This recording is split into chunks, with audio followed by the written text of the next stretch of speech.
Hey guys, and welcome to the channel, and this is all my pickups for May 2021.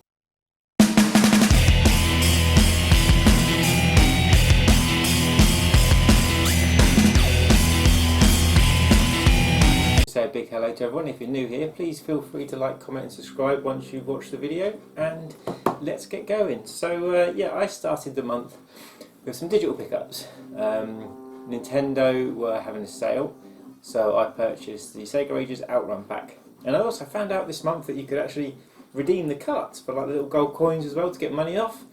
And after I used those with myself, it ended up costing me about £3.20. Such a solid conversion of the game. Great fun to play, but couldn't even finish the second course. I don't know if they have it set to like the super hardest setting or not, but no, couldn't get actually anywhere on it.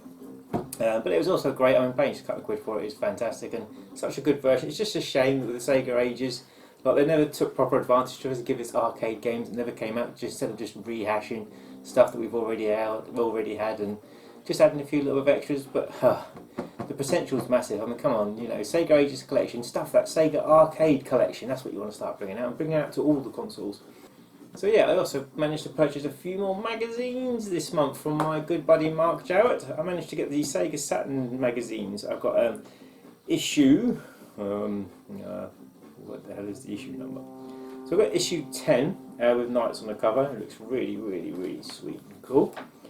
And we've got issue 20, which basically is a replacement for the one I've got, because the one I've got is really badly damaged. And this one's still got a few marks in it, but it's a million times better than the one I've got already.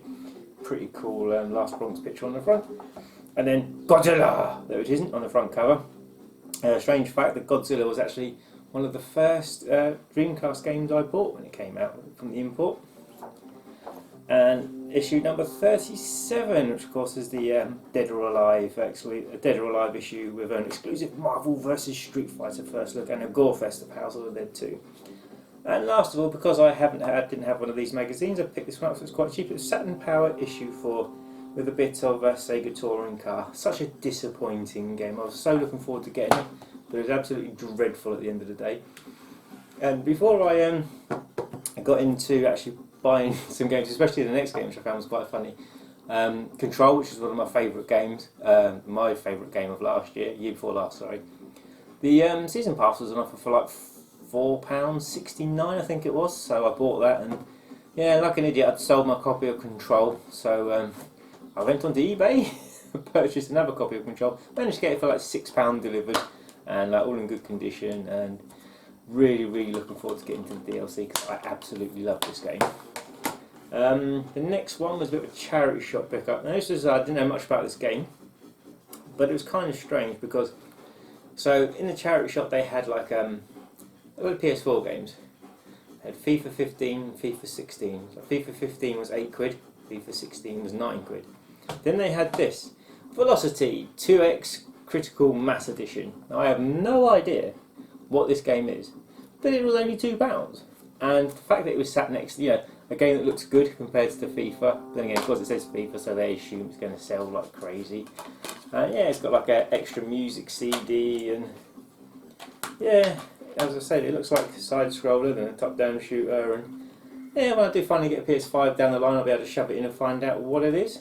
And my last game this month, because it hasn't been a massive month for buying games, was one that you kind of wouldn't expect me to buy. Now this game I was really intrigued to play. I always wanted to play it, but when it came out, it literally should have been a packing with a console, and it should be free.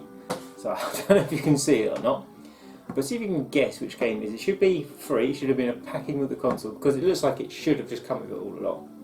And CEX still want like £35 for this game, but I found someone on the Facebook marketplace that was selling it for £10, and they were miles away, so I was like, oh, no chance, will you deliver? Because normally 99% chance you get no. I'm like, sure, no worries, and I purchased it, and that is 1-2 Switch. And yeah, I mean, this is still so expensive. I still haven't got around to playing it, but me and my daughters will hopefully have a good laugh of it one night and actually see what all the fuss is about. Because everyone that told me to play it, they've said it is great fun to play. It's real good fun to play. There's 28 different things to do. But it's strange because you don't often look at the screen. But it does feel like it should have been like a pack-in free game, like Wii Sports and so forth. And Maybe it was, they just changed their mind at the last moment. But at least I've got it, worth checking out, and I still have the Switch. That's it, month 2, and I still have the Switch. And yeah, that is all my gaming pickups for me. We're just around the corner from E3 as well, which I'm really excited for, which I do get excited for every single year. Hoping to pop and see Richard soon, because we like to get our little... I pop to see Richard normally on the Friday before E3, and we have our little guess of what's going to happen, and look into details and see what can we see this year. And then Adrian pops around, we have a little, a guess, and predict, see what we're going to get. And then with me, Adrian, and my little daughter Paige sit and watch it when it's live.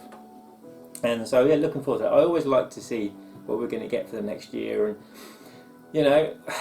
it's kind of strange because the last few years of E3 there's been nothing I've really wanted, because the last E3 that I actually really wanted something, and it's been strange because every time I've wanted something from E3 I got it, was the backwards compatibility for OG Xbox, but things I would like this year, more backwards compatibility titles, that would be absolutely amazing. Scalebound, that would be even freaking better. And just just other announcements. I mean, like for Xbox, I'd like them to get some of these arcade titles that are only coming out on the PS4 and Switch. I hate the fact, other than certain exclusives, that they get locked away to a certain console, and there's so many amazing games locked away only on the Switch. That it's just really frustrating, because you've got like some of the most expensive, like Samurai Aces, the most expensive PS2 shooters going. They're all over £100 each now.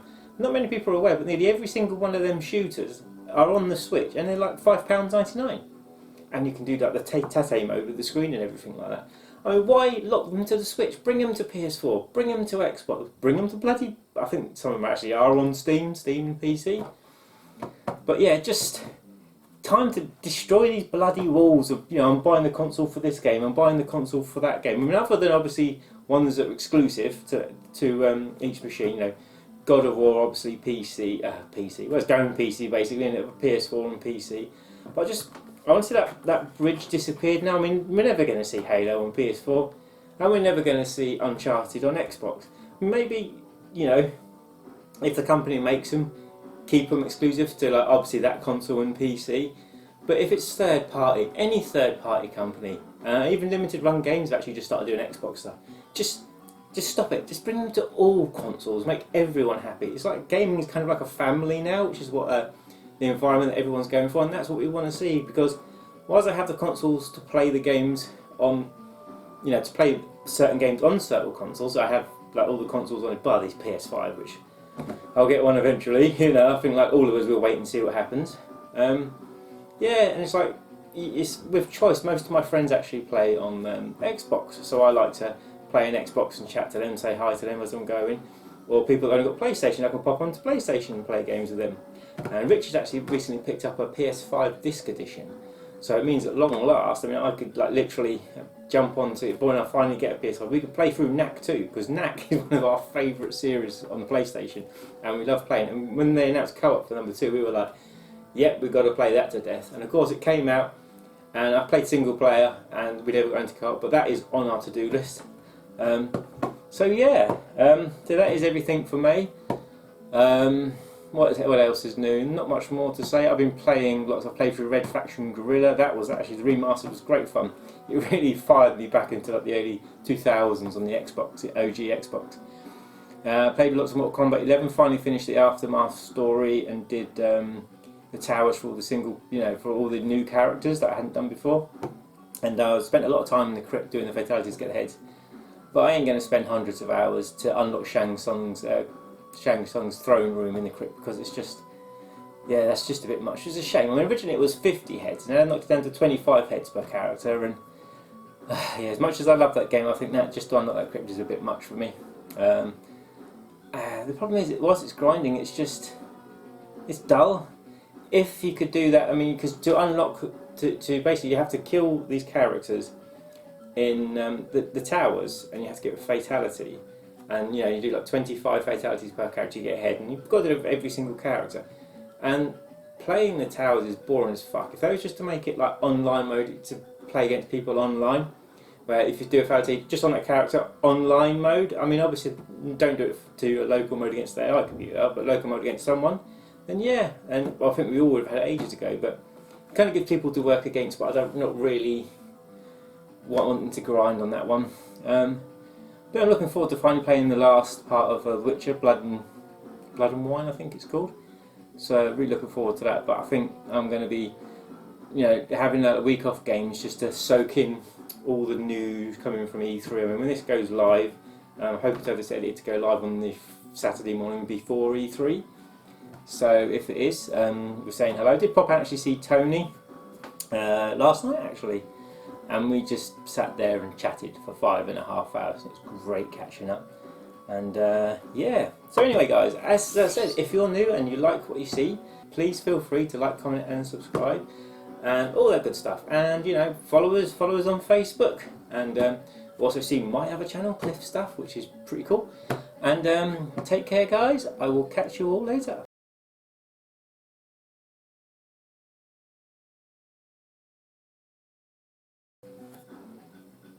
It's time for tea. The end credits bit is me drinking the tea because tea is amazing.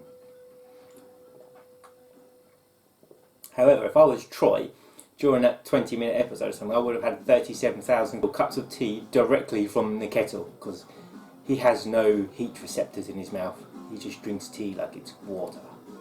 Don't you, Troy?